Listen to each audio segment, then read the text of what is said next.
عورت کے اندر کوئی ناجائز تعلق ہوا اور اولاد پیدا ہو گئی تو اولاد کا شرعی حکم کیا ہوگا؟ دیکھیں، جب اس طریقے سے ناجائز تعلق سے اولاد پیدا ہوتی ہے تو اس کا نسب باپ سے ثابت نہیں ہوتا۔ میدان محشر میں اس کو باپ کے نام سے نہیں پکارا جائے گا۔ بعض لوگ کہتے ہیں کہ جی میدان محشر میں ماں کے نام سے لوگوں کو پکارا جائے گا، لیکن صحیح مسئلہ یہ ہے کہ باپ کے نام سے ہی پکارا جائے گا۔ اور اس قسم کے جو بچے ہیں جب وہ ان کو باپ کے نام سے نہیں پکاریں گے تو پھر یہ بچے بھی گلٹی فیل کریں گے، اور لازم سی بات ہے کہ جس نے ایسا کیا ہوگا اس کے لیے بھی بہت ہی بری بات ہوگی۔ تو بہرحال اس طرح کے بچوں کا نسب باپ سے ثابت نہیں ہوتا اور ان کو ولد الزنا کہا جاتا ہے۔ ایک بچی ہے، انہوں نے اس کو لیا ہے اور اس کی بیمہ پالیسی بنوا لی ہے، کیا یہ صحیح ہے؟ دیکھیں، یہ جو بیمہ پالیسی وغیرہ اس میں جو ٹرمز اینڈ کنڈیشنز وغیرہ ہوتی ہیں یہ صحیح نہیں ہے۔ اس میں جوئے کا عنصر بھی ہوتا ہے، بعض اوقات سود کے مفہوم بھی اس میں آ جاتا ہے۔ اس لیے آپ اپنے قریبی کسی اچھے مستند مفتی صاحب کو وہ چیزیں چیک کروائیں، وہ یس کہیں تو پھر اس کو اختیار کریں، ورنہ اس کو ختم کروا دیں، یہی بہتر ہے۔ بہن نے فرمایا کہ اگر کوئی بہن ناپاکی کی حالت میں ہو، ان کے مخصوص ایام ہیں، تو کیا وہ جو وظیفے پڑھتی ہیں جو سورتوں پر مشتمل ہیں، جیسے علم شریف پڑھ لیا، رات کو قل وغیرہ پڑھتی ہیں وہ، تو کیا اس کو وہ جاری رکھ سکتی ہیں یا نہیں رکھ سکتی ہیں؟ دیکھیں، اس میں اصول یہ ہوتا ہے کہ جب بہن ناپاکی کی حالت میں ہو تو قرآن کو قرآن کی نیت سے پڑھنا منع ہے۔ بس قرآن کو قرآن کی نیت سے پڑھنا۔ معلوم یہ ہوا کہ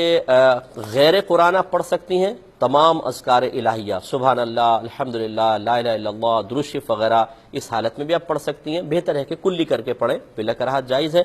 اس کے بعد قرآن اگر پڑھ رہی ہیں لیکن قرآن کی نیت سے نہیں ہے بلکہ دعا کی نیت سے ہے، جیسے ربنا آتنا فی الدنیا حسنۃ وفی الآخرۃ حسنۃ وقنا عذاب النار، یا رب اجعلنی مقیم الصلاۃ ومن ذریتی ربنا وتقبل دعا، یہ دعائیں ہم پڑھتے ہیں، حالانکہ قرآن کی آیات بھی ہیں لیکن ہم ان کو بنیت دعا پڑھتے ہیں۔ اسی طرح کوئی قرآن کی آیت بنیت ثنا پڑھی، اللہ کی تعریف کرنا مقصود ہے، قرآن پڑھنا مقصد نہیں ہے، جیسے آیت الکرسی پڑھی اور اس کے مفہوم کو اپنے ذہن میں رکھ کر فقط اللہ کی حمد و ثنا کرنا مقصود ہے، تو پھر اس حالت میں ثنا کی نیت سے، دعا کی نیت سے قرآن بھی پڑھ سکتی ہیں۔ اور اگر یہ دونوں چیزیں نہ ہوں، نہ غیر قرآن ہے بلکہ قرآن ہے، اور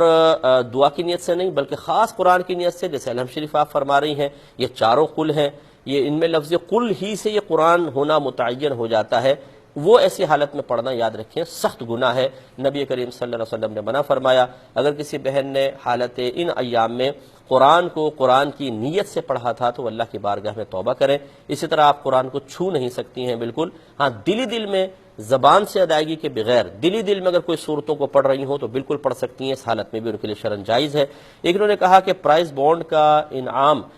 شرعاً جائز ہے کہ نہیں ہے؟ دیکھیں، یہ ایک جدید چونکہ مسئلہ ہے، اس میں علماء کا اختلاف ہے، بہت سارے علماء اس کا انکار کرتے ہیں، وہ کہتے ہیں اس کے نام جائز نہیں ہے، لیکن اگر آپ ہماری رائے معلوم کریں گے اور دیگر بہت سارے علماء ہمارے ساتھ ہیں اس معاملے میں کہ ہم پرائز بانڈ کے انعام کو بالکل شرعاً جائز قرار دیتے ہیں، اس میں نہ سود کا معنی متحقق ہوتا ہے نہ جوئے کا معنی متحقق ہوتا ہے، اس کا انعام بالکل جائز اور حلال ہے۔ لیکن اگر علماء دلیل کے ساتھ کوئی منع کر رہا ہے، میں ان کی رائے کا بھی احترام کروں گا، وہ اپنی رائے کے مطابق فیصلہ کریں، بہت ٹھیک ہے، لیکن ہمارے نزدیک یہ پرائز بانڈ کے نام شرعاً بالکل جائز ہے۔ ای میل ایڈریس چل رہا ہوگا، جو بھائی بہن ہمیں میل کرنا چاہیں اس ایڈریس پر میل کر سکتے ہیں، اگر چاہیں تو muftiakmal.net پر آسک امام کے آپشن میں جا کر بھی میل بھیج سکتے ہیں، یا میرا جو پرسنل ای میل ایڈریس ہے مفتی اکمل QTV2 والا، اس پر بھی آپ بھیج سکتے ہیں۔